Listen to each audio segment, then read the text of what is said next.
Have you ever watched your reflection blink after you do? Not a glitch, not your imagination. I did. And what I saw in that mirror wasn't just behind the glass. It wanted out, and it remembered things I hadn't lived yet. Welcome to a story that starts with a delay in the glass and ends where reality and reflection switch places. This is The Girl in the Mirror Wasn't Me. I moved into the house on Hollow Creek Road thinking I was making a healthy choice. Get away from the city, away from the noise, the breakup, the pressure of producing art that didn't feel like mine anymore. I needed quiet. And this place, a creaky old Victorian with ivy strangling its porch rails, seemed almost too quiet. The listing called it charming, but the moment I stepped inside, I felt watched. Still, it was cheap. The landlady barely asked for references, and I told myself I was being dramatic. Sensitive. That's what my ex used to say anyway. You're too sensitive. Maybe he was right. It started with small things. Cold spots in the hallway, flickering lights that weren't connected to faulty wiring, and the mirrors. There were so many of them. 5, to be exact. All antique, all fixed into the walls like they were part of the structure. Each in a different room. One in the hallway, one in the kitchen, one in the upstairs bedroom, and 2 smaller ones near the attic stairs. I never liked looking into them. One night, a storm rolled in while I was working on a new painting. Rain lashed the windows, thunder groaned somewhere over the hills. I went to the kitchen to make tea, passing the long hallway mirror without thinking. That's when I noticed something off. I stopped, took a step back, stared at my reflection. It looked normal. For a second. Same sweater, same bun of messy hair, same tired eyes. But then, my hand dropped to my side, and the reflection held its hand there for just a second too long. It was barely a delay, half a beat, like a buffering video or a lagging live stream. But it was wrong, very wrong. I stood frozen, blinking, then raised my hand quickly. The reflection hesitated, then followed. A chill traced my spine. "Old glass," I whispered. "Just a trick of the eye." I told myself antique mirrors warped things, that the old wiring and weather could mess with perception. I even Googled it, found posts on Reddit about mirror delay illusions. But I couldn't stop checking. Every time I passed one of those mirrors, I caught myself watching too long, waiting to see if my reflection would fall out of sync again. And sometimes it did. Once, I smiled, just to see. My reflection's grin arrived a full second late. Another time, I blinked once. The reflection blinked twice. The worst was Tuesday night. I passed the hallway mirror on my way to bed, eyes heavy with exhaustion. But something stopped me cold. My reflection didn't move at all. It just stood there. Same posture, same eyes, but unblinking. Frozen. Then, slowly, it smiled. Not a normal smile. It stretched just slightly too wide. The eyes didn't crinkle. It was like watching someone imitate human emotion, badly. I turned away fast. When I looked back, it was gone. Just me, staring back, pale and afraid. That was the night I covered the mirror with a blanket. I didn't sleep that night. Every creak of the house felt louder. The wind outside sounded like breathing, but I didn't dare go back downstairs. The next morning, I found the hallway mirror uncovered. The blanket was on the floor, perfectly folded. I froze. I lived alone. I walked backward out of the hallway without taking my eyes off the mirror. I even muttered something ridiculous like, "I see you," just to feel like I had control. But I didn't. Later that day, while cleaning the upstairs bathroom, I caught something in the corner of the mirror. My bedroom door, wide open, which made no sense. I had closed it. I turned around. The door was closed, locked, just like I'd left it. I looked back into the mirror, and the door there was still open. Then, a shadow moved across it. I screamed. It wasn't loud or violent. It was slow, patient, like a tall figure just casually strolling into view, barely brushing the edge of the frame.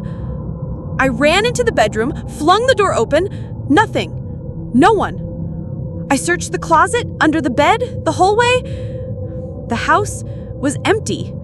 But when I returned to the mirror, a message had appeared in the condensation at the top edge, as if someone inside the glass had breathed it out.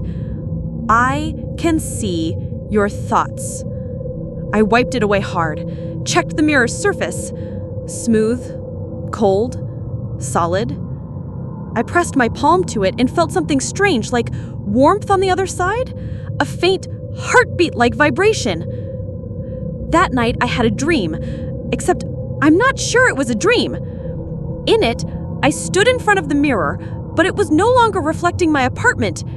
It showed a completely different room. Stone walls, candles flickering. A version of me stood inside, staring back, only her eyes were pure black. She raised her hand, pressed it to the glass. I raised mine, and in that moment, it didn't feel like I was touching a surface. It felt like we were switching places. After the dream, or whatever it was, I avoided every mirror in the house.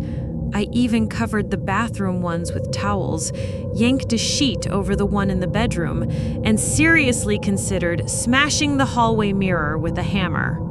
But I didn't. Something about it scared me more when I couldn't see it, like it would move when I wasn't looking. Instead, I stayed out all day, cafes, parks, anywhere but home. But when I returned that night, something was waiting. A journal. It sat neatly on the hallway floor beneath the mirror, leather-bound, old, with no dust, like it had just been placed there. I picked it up with shaking hands, opened the first page. There was handwriting, slanted, elegant, almost like mine, but not quite. October 3rd, 7:43 p.m. She picks up the journal. She wonders if she wrote this. She didn't, but she will. I dropped it, backed away. The mirror's reflection showed the hallway, just like reality, but in the reflection, I was still holding the journal, and I was smiling. I picked it up again. The second entry was longer. October 4th, 2:17 a.m. She hears the voice through the walls. Not words, not language, just rhythm. It calls her name in pulses. She follows it. That night, I locked the book in a kitchen drawer and shoved it under other junk mail just to forget it existed. At exactly 2:17 a.m., I woke up. My name throbbed in my ears. Not a sound, a pulse. Ka-thump. Maya. Ka-thump. Maya. I sat up in bed. The sound wasn't coming from outside. It wasn't inside the room. It was coming from the walls. I got up, dizzy, heart thudding, walked into the hallway barefoot, as if sleepwalking. The mirror was uncovered again. But the hallway it showed wasn't mine. It was dimmer, slightly rotted, like it had aged 100 years overnight. My reflection stood there, but she wasn't me.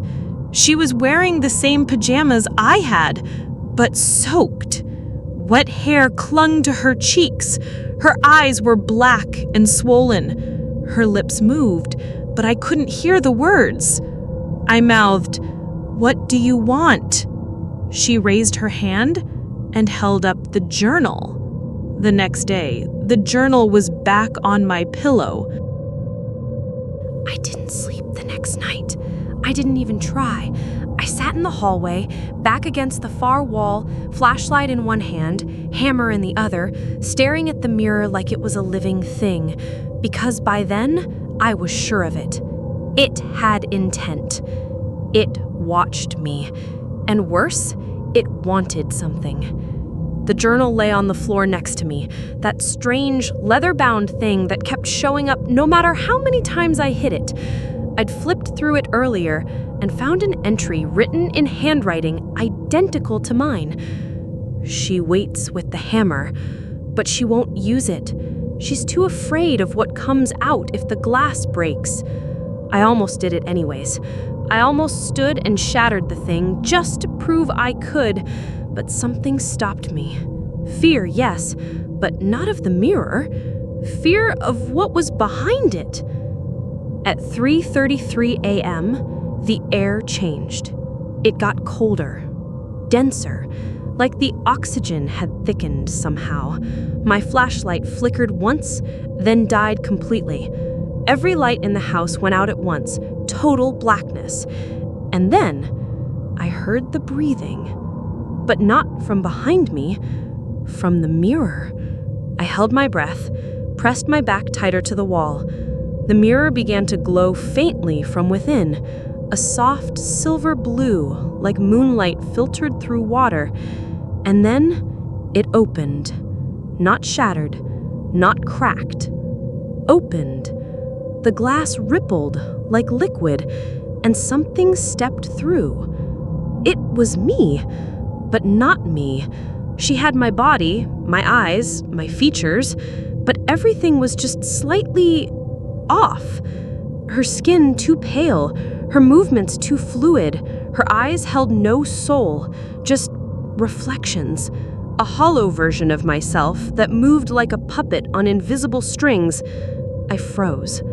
She looked at me and smiled, that same stretched, too wide smile from before. Then she spoke. Her voice wasn't mine, it was mirrored, like it echoed from a deep well, two tones speaking at once. "You left the door open." She took a step forward. I raised the hammer, hands trembling. "You looked too long. That's all it takes. A glance becomes a gate." She took another step. My voice cracked as I whispered, "What are you?" She tilted her head. "I'm what you buried. Your broken version. Your unlived lives. I am the mirror that remembers." Behind her, in the still rippling mirror, I saw something worse. Others. Dozens of them.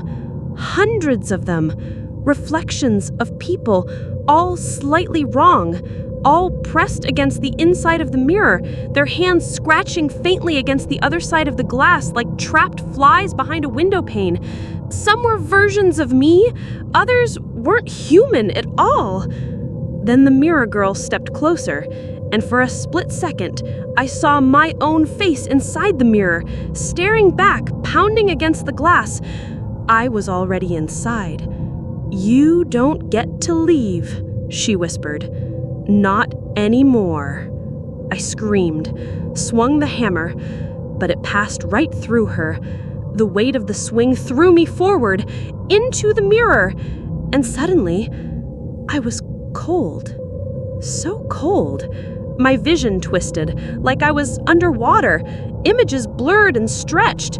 I was surrounded by glass on all sides, as if I'd fallen between dimensions. I clawed forward, trying to find air, light, anything. And then, with a sickening lurch, I landed on the hallway floor, back in my house, alone. I scrambled up and looked at the mirror. It showed nothing but me. Just me. Exactly as I was. And yet, I didn't feel like me anymore. I stayed away from the mirror for 2 full days. No reflections, no ripples, no whispers, just silence. For a moment, I thought maybe it was over, that the girl, the thing in the mirror had vanished. Or maybe I imagined the whole thing. A breakdown? Trauma? Stress? But deep down, I knew something was different. I was different. The coffee tasted wrong, too bitter, too thin. My clothes fit strange, not tighter or looser, just off, like they were made for someone with slightly different proportions.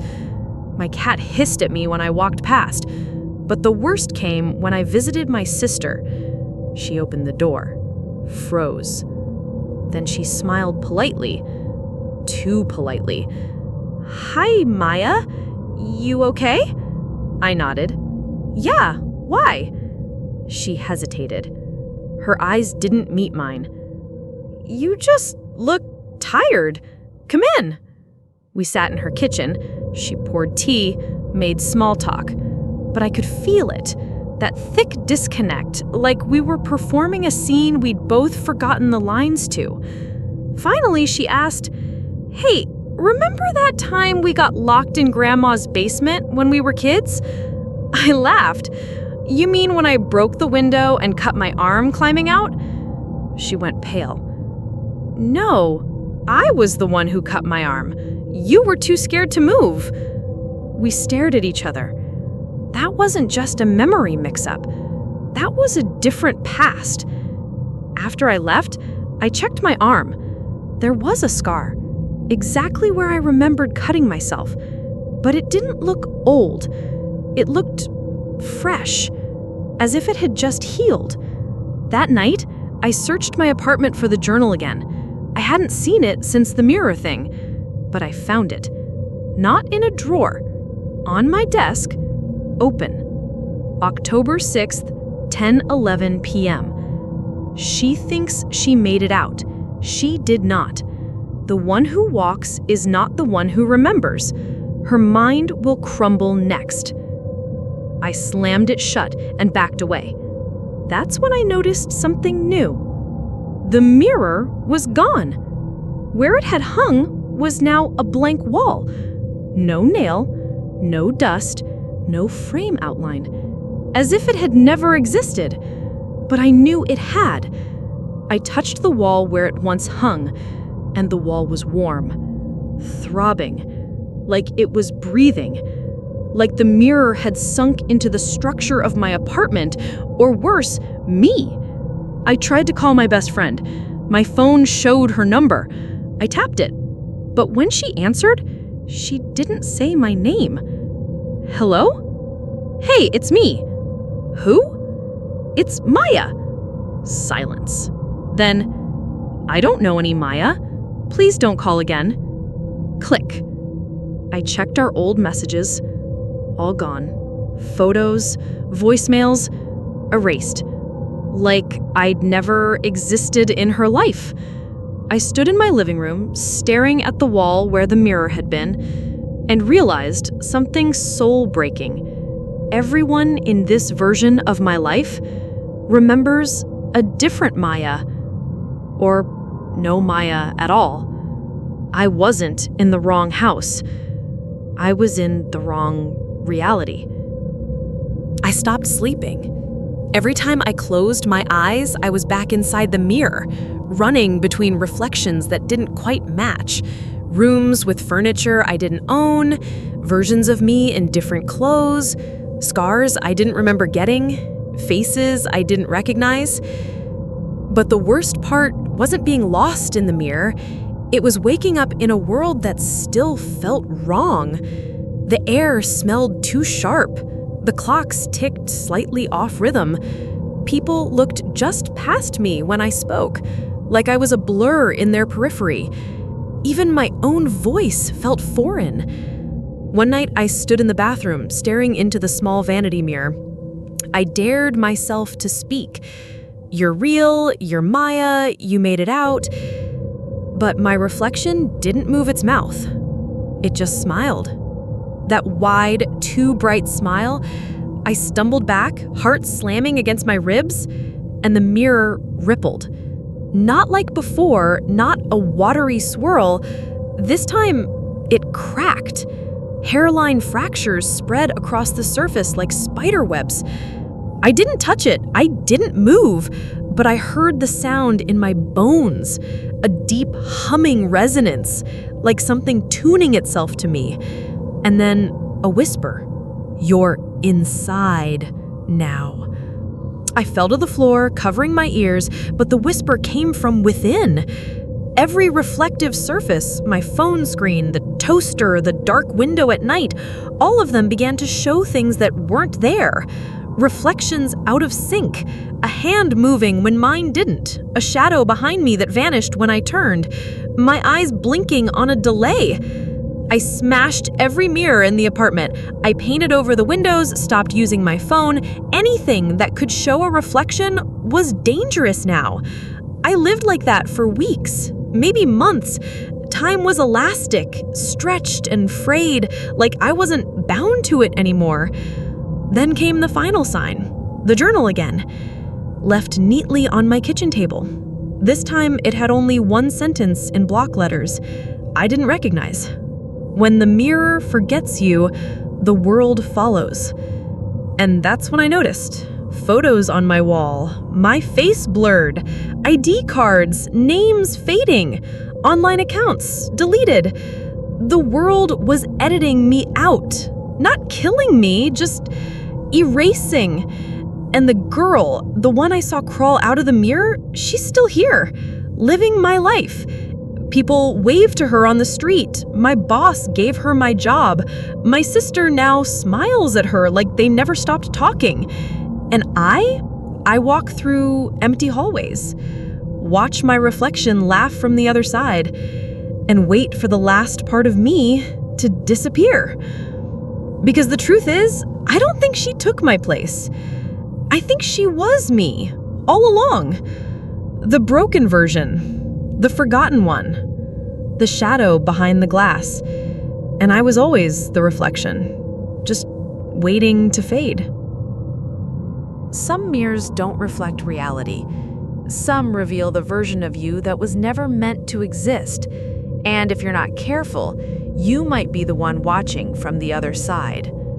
If this story left a chill in your spine, make sure to subscribe to Summer X, where the line between what's real and what isn't is never as clear as it seems.